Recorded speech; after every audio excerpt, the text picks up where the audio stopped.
Hey, peeps. Here we are now, back again, guys, for session number 7 of the 3 Degree of Freedom Motion Simulator platform top frame build. Now, before I say any more, guys, I just want to say thanks to all my subscribers. I've seen my subscriber count there growing. I really appreciate that. If you guys could appreciate, and I know you do, that the doctor spends many hours putting these videos together. Not just the videos together, obviously, they take a long time to put together, but of course building the 3 Degree of Freedom motion sim, it's taken me many hours, and I'm freely sharing here all the information you guys would need, all the specifications you need to be able to build this absolutely free of charge for you. And I know there's a lot of people that are watching the channel that aren't subscribing, so I just ask you guys to subscribe because, hey, I'm helping you guys out. It's not costing you anything to subscribe. So I'd really appreciate it if you subscribed. So thanks in advance for that. Okay, we're on to our pedal cage frame build. Okay, now we're going to build our pedal cage that's going to hold our pedals. Now this pedal cage will incorporate a multitude of different pedals. Okay, it'll be large enough to take any pedal set. We're going to build this in a telescopic manner like other parts of our build, so then we can adjust its height and we can adjust its angle to suit our taste. As far as how we sit. Everybody has different size legs and likes different angles, etc. It all comes down to personal taste. So I'm going to try and build this cage to hold your pedals so then you can have as much flexibility as possible. Okay, so what you'll need to do is you'll need to cut 4 lengths of 35 by 35. This is 1.6 in thickness box. 4 lengths of 170 millimeters in length. Now one end, really give a good clean up and put a bevel on. This will be welded to our sliders on our top frame. The other end, guys, just clean it up a bit around. You don't have to put bevels on it, but just clean up right around. It's really important, though, to clean the insides of these, okay? So I've left one here that I haven't. You really need to make sure you give this a good clean. Okay, get your file, right, and give these insides a really good clean off. Because, okay, if you do that, it's just going to make the telescopic action so much smoother, and it's going to stop these larger parts from taking the paint off your 30 by 30 that's going inside this. So that's what you're going to need, guys. Now, you'll have enough of your 35 by 35 left over. If you bought the amount that I recommended, you'll have enough left over to basically make these 4 with a tiny little bit left over. Now, you may not have any 30 by 30 left. You need to get some 30 by 30, and you'll need 1 meter of the 30 by 30 that goes inside a 35 by 35. Get yourself 1 meter, 1,000 millimeters, and just get it in 1.6 or 2 mil. The 30 by 30 that goes inside here, it doesn't need to be welded. It'll just be bolted basically with some different positions to be able to make it telescopic so you can adjust your heights. Okay, so that's what you need to do to start with. Okay, guys, so you need to cut 4 lengths of 150 millimeter 30 by 30 box. Usual story, guys, just clean up around the ends. Now, we're not welding this material. That's why the doctor is pretty happy to be using the last of his gal. He doesn't have to weld this, but I can certainly use it in this application. But yes, just tidy up the ends so they're not sharp. Run your file on the inside of all 4 pieces. So 4 lengths of 150 millimeters, 30 by 30 box. Okay, we're back to our 35 by 35 here, right? So what we need to do is we need to find the center of this, okay? Half of 35 is 17.5 millimeters. Now, we can do this in our usual method. We'll put our ruler on, find 17.5, make a mark at one end, find 17.5 at the other end, make a mark, put our ruler on and draw a line between those 2 marks. Or you can get yourself a tool like this. This is something I made in high school. This is something that can be, the distance can be set up with a ruler. You just set it up with your ruler, and then it's got a mark that you can consistently mark what you've just measured all day long, okay? Now you can buy digital veneers, okay? Calipers, veneers, they'll do the same. You can use them to set your distance. They've got stainless claws on them, for want of a better word, and they'll do exactly the same thing. If you want to invest in a set of those, they're pretty handy for doing all this stuff too. They're very quick, and you can get them super cheap these days. You can get them on eBay for like $10, something like that. Or just use your ruler You can do that all day long as well and not have to spend a cent. Okay, now from the end that we haven't cleaned up and beveled that we are going to weld, we've cleaned up both ends, but one end we've cleaned up a little bit more and we beveled because that's going to weld. From the opposite end of that, which is the end that will take our 30 by 30, okay, we need to get some holes in so then we can run our tech screws through into our 30 by 30. So you are going to measure from the bottom of that 35 by 35, the opposite end that's going to be welded, measure up 20 millimeters and put that on your, and mark that on your center line, right? And then measure 60 millimeters. Mark that on your center line. Do that on all 4 pieces. Okay. Then the usual routine, guys, we will punch those. Okay. And you're going to drill them with a 6 millimeter drill bit. Someone said to me the other day, Doctor, your hands are always so dirty.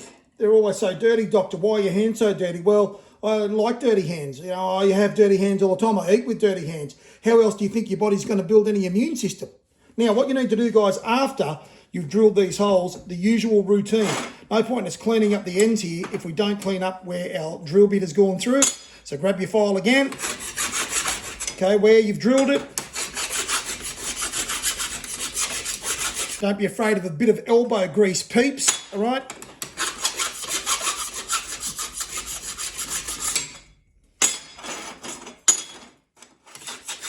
I'm not going to keep doing this and showing you guys. You get the general idea. Make sure you get them cleaned. Okay, back to our 30 by 30, guys. Now, what we need to do the same thing, right? We've got to find the centre of our 30 by 30. Now, the kind and the compassionate doctor, he's grabbed his veneers to show you guys what he's talking about. Like I said, you can get a pair of these as cheap as $10 off eBay.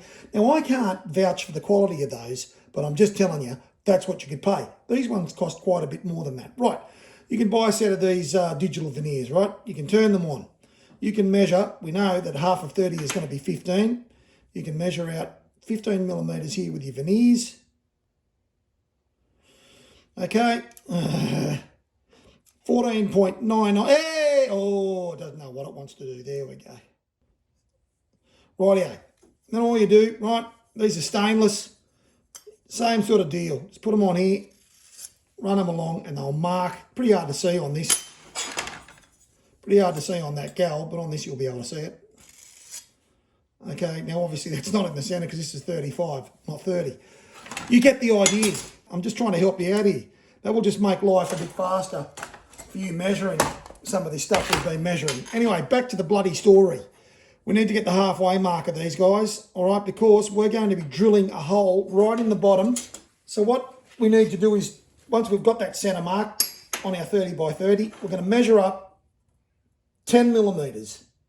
Okay, you'll make a mark, you'll punch that, and you're going to drill all the way through this box with a 13 millimeter drill bit, because we're going to use M12 or 12 millimeter threaded rod to run in between our top frame for our pedals to sit on.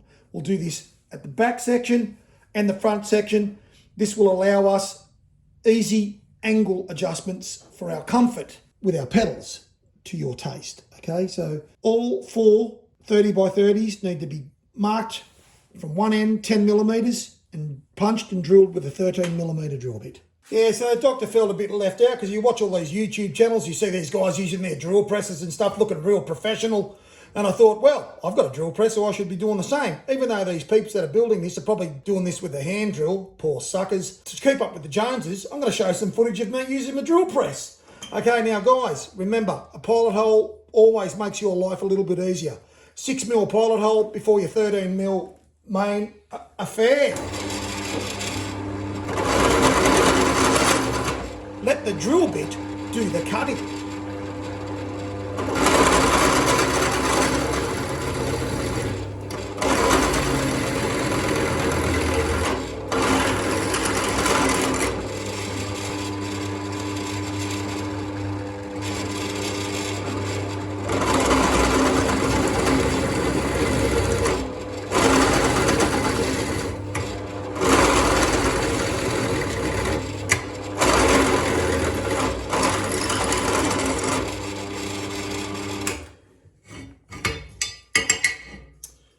Certainly does make life easy. Same story as always, guys. Just clean those inside bits where the drill bits come through. Not that there's anything going inside this, but let's be professional, eh? You might say, why bother starting now, Doctor?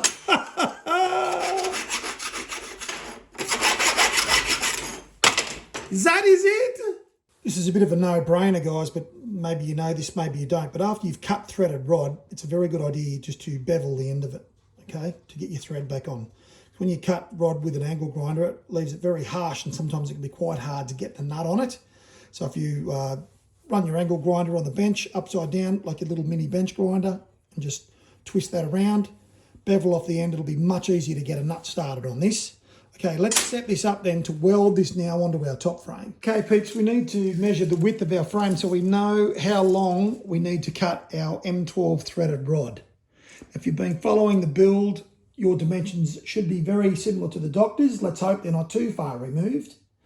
All right, you need to cut that threaded rod at 575 millimeters in length. 575, okay? Okay, is the doctor good or is the doctor good? So that 575 millimeter measurement was spot on. So if you're following the build and you're building this to the same dimensions as the doctor, then you'll be right to cut that threaded rod at 575. That allows these guys to sit right in the center as they should each end, and it allows enough threaded rod to come through so then your nuts on the end will locate all the way to the face of the rod, which is what you want. Now, obviously, guys, don't panic. This is inverted. This has to go underneath. Welding upside down is always a lot of fun. It's always great when you get slag and ball bearings down your shirt. So hopefully this won't happen to you guys. Anyway, it's all fun and learning and builds character, all of these things. So don't worry about it. So this is what you'll be looking at, guys, once you've located your rod inside your 30 by 30s, all right? So we need to have some locking nuts on the inside. So you'll need to wind two M12s on first. Then you'll thread your 30 by 30s on to your rod, and then you'll lock them with your M12s on the end here, okay? Now we can quite happily now weld these guys on the underside of our frame. Now, you need to make sure that when you weld these on, that you orientate these correctly to make it easier for you to run your techs into these once you've set up your heights and everything on your pedal board. So we will talk about that now. Okay, guys, it's really simple, actually. The holes that we've drilled here that we'll put our techs into for our telescopic 30 by 30, we have to make sure we locate them with these holes to the outside, okay, when we weld them on. So on this side, we would turn them around to face the outside when we weld this on. Okay, it's really as simple as that. It could not get any simpler. So I'm really happy to disappoint peeps because there's no great alchemy or anything like that involved with keeping these things in place. You just need a clamp. You just need a clamp, okay? And you need to get this lined up in the center. So do your normal due diligence. Mark everything to get everything in the center. Line this guy up in the center. Clamp it and then weld it. It is just astounding, the things I come up with. Oh, that was so hard having to lie under that and weld it. Spark and slag and BBs falling on me. The pain, the agony. Not really, guys. Now, we have the great advantage of our frame being on a uni joint, right? So all you have to do to make your life easier here is just tilt your frame all the way back, support it on something. Remember, guys, these slide, right? We haven't fixed them anywhere yet, right? So you can slide it all the way to the top of your frame and you can just stand there comfortably and weld that, okay?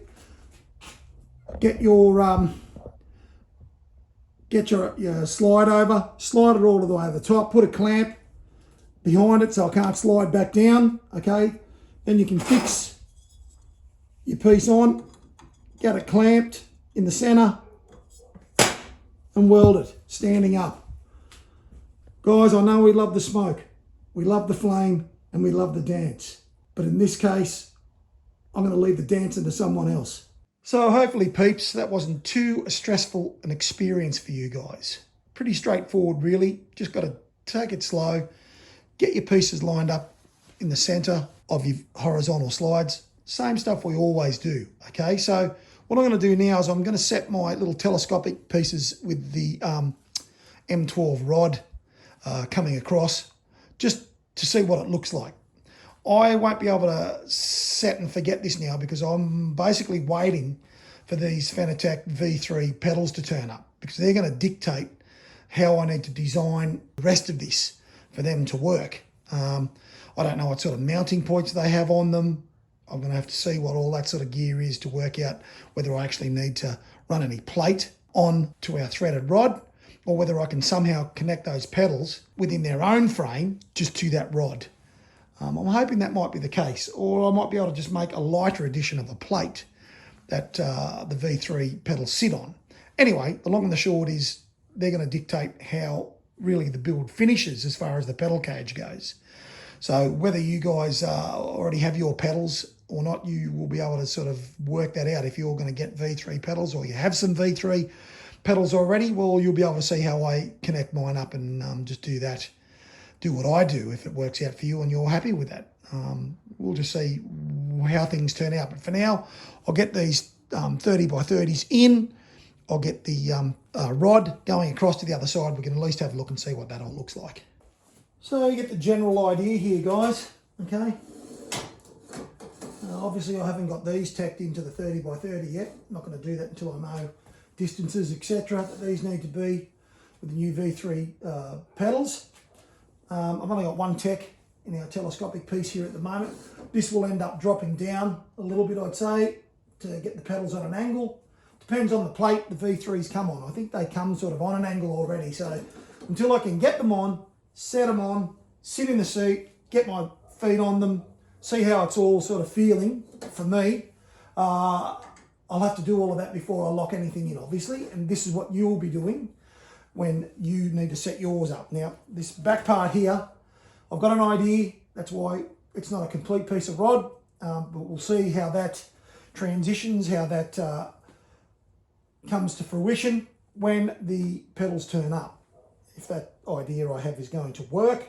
But yes, so the whole idea of this is you can adjust where your pedals are in relation to your legs. Of course, you can move the seat forward, we can move our steering wheel, everything's movable. We can change the angle of these. It's fairly versatile, pretty flexible setup so far. I think honestly, really for what this 3 degree of freedom motion platform is costing in materials, including, all the stuff I've already said that you need to buy, like a welder and the grinders and all the tools to get this done, and I estimated it would be around 2K with all of those tools and all your materials to build this. I think it's a pretty cheap 3 degree of freedom motion platform, and it's got a great range of motion in the traction loss and in our pitch and our roll. It is a lot of fun when it's done. So anyway, we're getting there, guys. We're getting there. So guys, I'm going to call it now on this video because that's really all the doctor can do for now. I can't do much more until these new peripherals that I've purchased turn up, and they're probably a week and a half away. I need them to establish plating sizes, bracing locations for the shifter. Obviously, we've already talked about the pedals. I need that sort of stuff before I can go any further, so we're going to call it. So you'll probably see me, guys, in a week or so. Until then, just keep plodding away at this. Don't give up. Enjoy the journey, guys. I keep saying enjoy the journey. Enjoy learning new skills if it's new to you. Use that YouTube resource you've got there to bring yourself up to speed on stuff that I haven't elaborated on. For example, guys, feel free to hit me up in the comments. The doctor loves a chat. I'd love to see more comments, guys. So please make them positive. The doctor's being a nice guy here. He's showing you guys how to build a 3 degree of freedom platform right down to the very millimetre. Anyway, guys, stay healthy, stay safe, and take it easy out there.